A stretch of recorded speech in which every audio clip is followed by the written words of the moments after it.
जब मैं दिल्ली के लोटस टेम्पल में जाके बैठी तो थोड़ी ही देर में एक क्षण ऐसा आया कि जिस क्षण में मैं सूक्ष्म से विराट हो गई, जैसे मेरी देह ही अदृश्य हो गई और मैं विराट चैतन्य में एक रस हो गई। ऐसी मुझे दिव्य अनुभूति हुई।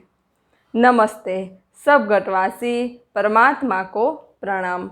तो आज मैं आप सभी को मेरे आध्यात्मिक मार्ग की, ध्यान मार्ग की एक और अनुभूति के बारे में बताऊंगी। श्रीनाथ जी भगवान के दर्शन करने के बाद अभी भी मुझे अपने भीतर दिव्य चैतन्य की अनुभूति हो रही थी। अभी भी मेरे भीतर एक शुद्ध चैतन्य बह ही रहा था। जैसे नदी सागर से मिल जाती है तो उसे कैसी प्रसन्नता होती है, कुछ ऐसी ही प्रसन्नता आज मुझे अपने ही भीतर महसूस हो रही थी। जैसे मैं एक नदी, एक परम चैतन्य के साथ एकाकार हो गई थी और मेरे भीतर की चेतना खिल उठी थी। मेरे भीतर की चेतना बहुत प्रसन्न थी उस विराट चैतन्य के साथ एकाकार होके। मुझे अपना अस्तित्व सूक्ष्म नहीं लग रहा था, मुझे अपना अस्तित्व बहुत विराट लग रहा था। मैं बहुत विराट हूँ, ऐसी ही मुझे दिव्य अनुभूति हो रही थी। मैं बस में बैठी हुई थी और मैं सोच रही थी कि मैं कितनी भाग्यवान हूँ कि मुझे ऐसे समर्थ सद्गुरु का सानिध्य मिला। और मैंने आंखें बंद की और सद्गुरु से प्रार्थना की कि हे सद्गुरु, मुझे आपके चरणों का सानिध्य मिला, मेरा जीवन धन्य हो गया। आप सूक्ष्म स्वरूप में मेरे साथ ही हैं। ऐसा जब मैंने कहा तो तभी मुझे अपने ही भीतर से चंदन की खुशबू आने लगी, जैसे मैं बड़े से चंदन के बगीचे में हूँ और मेरे आसपास बहुत सारे चंदन के पेड़ ही पेड़ हैं। ऐसी दिव्य सुगंध मेरे नासाबुटों में भर गई। यानी मुझे यह साक्षात्कार हो गया कि सच में सद्गुरु मेरे साथ ही है। अरे सद्गुरु तो परम चैतन्य है, सद्गुरु तो अत्र तत्र सर्वत्र है। बस ज़रूरत है कि हम ध्यान करें, साधना करें। हम भीतर से रिक्त हो, भीतर से खाली हो तो सद्गुरु के शुद्ध चैतन्य की अनुभूति हमें होती ही है। सद्गुरु की स्मरण करके, सद्गुरु का भजन करके मुझे अपने भीतर बहुत शांति और आनंद की अनुभूति हो रही थी। अब हम जयपुर के लिए जा रहे थे। जयपुर में कई सारे स्थलों को देखने के बाद अब हम जयपुर के आमेरगढ़ की ओर जा रहे थे। आमेरगढ़ की ओर जाने का रास्ता बहुत ही प्रकृतिमय है। आसपास पेड़ ही पेड़, जंगल ही जंगल और बहुत सारी खाइयाँ हैं।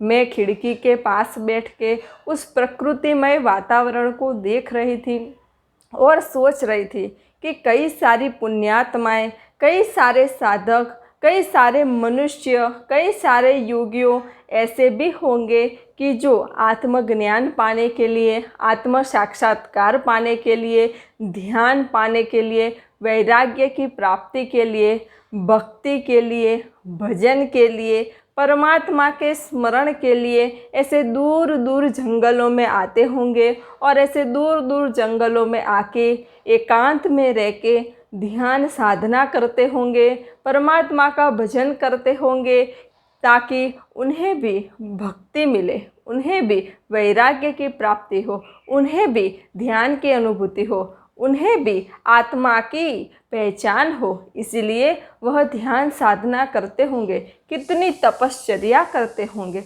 और मैं तो कितनी भाग्यवान हूँ कि मैं जंगल में भी नहीं गई, पहाड़ों में भी नहीं गई, दूर एकांत में भी नहीं गई, लेकिन फिर भी मुझे अपने ही घर में ऐसी दिव्य अनुभूतियाँ होती है, दिव्य साक्षात्कार होता है और मुझे समर्थ सद्गुरु का सानिध्य भी मिला है। तो मैं कितनी भाग्यवान हूँ। फिर मैंने वहाँ दूर दूर जंगलों को देखते हुए प्रार्थना की कि हे दिव्यात्माएँ, हे सुधात्माएँ, कृपया आप भी मुझे दर्शन देना। ऐसी प्रार्थना करके मैं आंखें बंद करके बैठ गई। फिर थोड़ी ही देर में हम आमेरगढ़ पहुंच गए। आमेरगढ़ में मैंने सब देखा और फिर मैं आमेरगढ़ के ऊपर पहुंच गई। वहाँ ऊपर से तो नीचे छोटी छोटी नदियाँ दिखती थी, छोटे छोटे घर दिखते थे, छोटे छोटे रास्ते दिखते थे। तो मैं उसे देखने लगी। फिर मैंने आसमान की ओर देखा तो आसमान बहुत ही स्वच्छ था और एक अलौकिक और अद्भुत था। तो थोड़ी ही देर जब मैंने आसमान को देखा तो आसमान में से श्वेत प्रकाशित पुष्प नीचे आने लगे, बहुत सारे पुष्प नीचे आने लगे। मैं देख के बहुत प्रसन्न हो गई कि अरे ये क्या, मुझे तो यहाँ भी अद्भुत और दिव्य अनुभूतियाँ होती है। मैंने कहा हो भी होती ही है ना, आसमान तो मेरे घर पे भी वही है और यहाँ पे भी वही है। मैंने आसमान में से श्वेत प्रकाशित पुष्पों को देखा, जो बहुत सारे पुष्प नीचे गिर रहे थे और मुझ पे भी आ रहे थे। मैं बहुत प्रसन्न हो गई। तो मैं वहाँ थोड़ी देर बैठ गई और थोड़ी देर तो मैंने वहाँ पर भी आसमान को ही देखा और आसमान को देख के मुझे अपने भीतर बहुत प्रसन्नता हुई। फिर हम आमिरगढ़ से बाहर निकले और मैं लग्जरी बस में बैठ गई। तो जब हम आमिरगढ़ से नीचे उतर रहे थे तो मैं आंखें बंद करके बैठी हुई थी। आंखें बंद करके बैठने के बाद मुझे अपने सिर पे बहुत सारे स्पंदन मिलने लगे, जैसे कोई चैतन्य के स्पंदन मुझे बहुत तीव्र मिलने लगे और मेरे सिर के ऊपर मुझे ठंडा ठंडा लगने लगा, शीतलता महसूस होने लगी। मैं आंखें बंद करके उसी दिव्य अनुभूति का अनुभव कर रही थी। मेरे सिर के ऊपर जैसे किसी ने बर्फ़ रख दिया हो, इतना ठंडा लग रहा था और इतनी अद्भुत और दिव्य अनुभूति हो रही थी। मुझे अपने भीतर से बहुत आनंद आ रहा था। मैं भले ही उस लग्जरी बस में बैठी हुई थी, लेकिन भीतर से तो मैं एक दिव्य चेतना के साथ एकाकार थी। भीतर से तो मैं एक दिव्य चेतना के साथ जुड़ी हुई थी। भीतर से तो मैं एक चेतना के विश्व में ही थी। ऐसी मुझे दिव्य अनुभूति हो रही थी।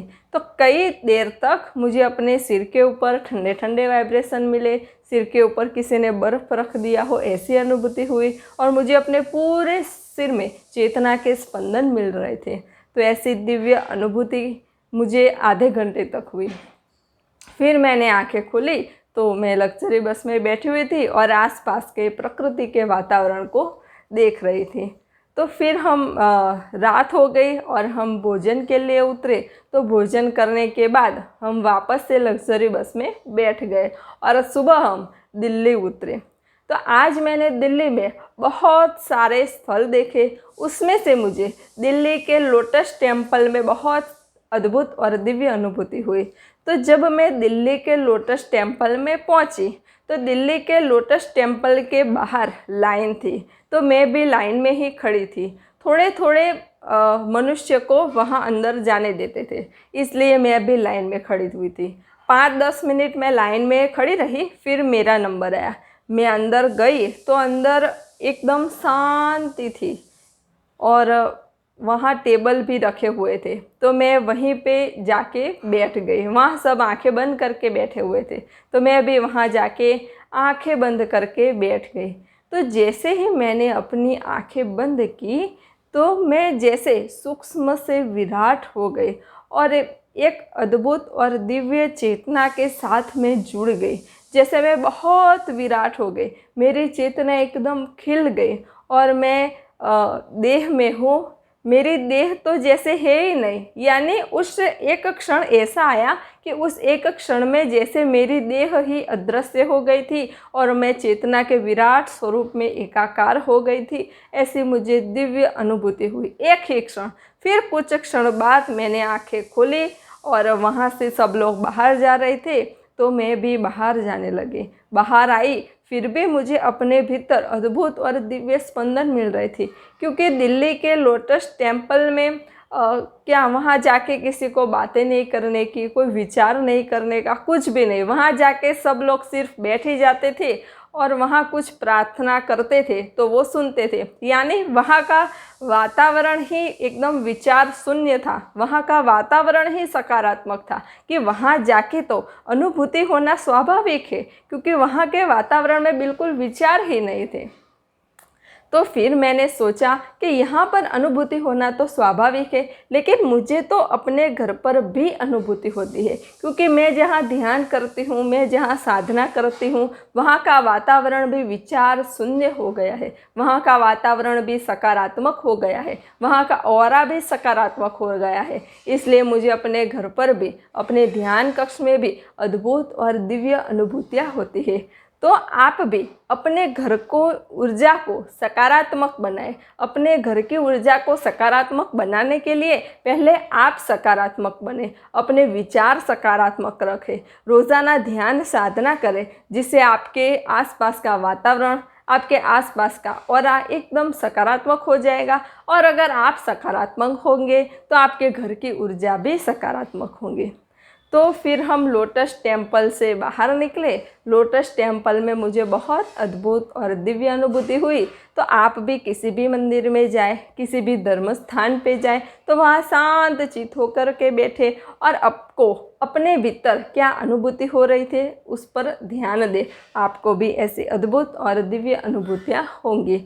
तो अब हम दिल्ली से हरिद्वार जाने वाले थे। तो अब मुझे हरिद्वार में क्या अनुभूति हुई, वह अनुभूति मैं आप सभी को अगले वीडियो में बताऊंगी। सब घटवासी परमात्मा को प्रणाम।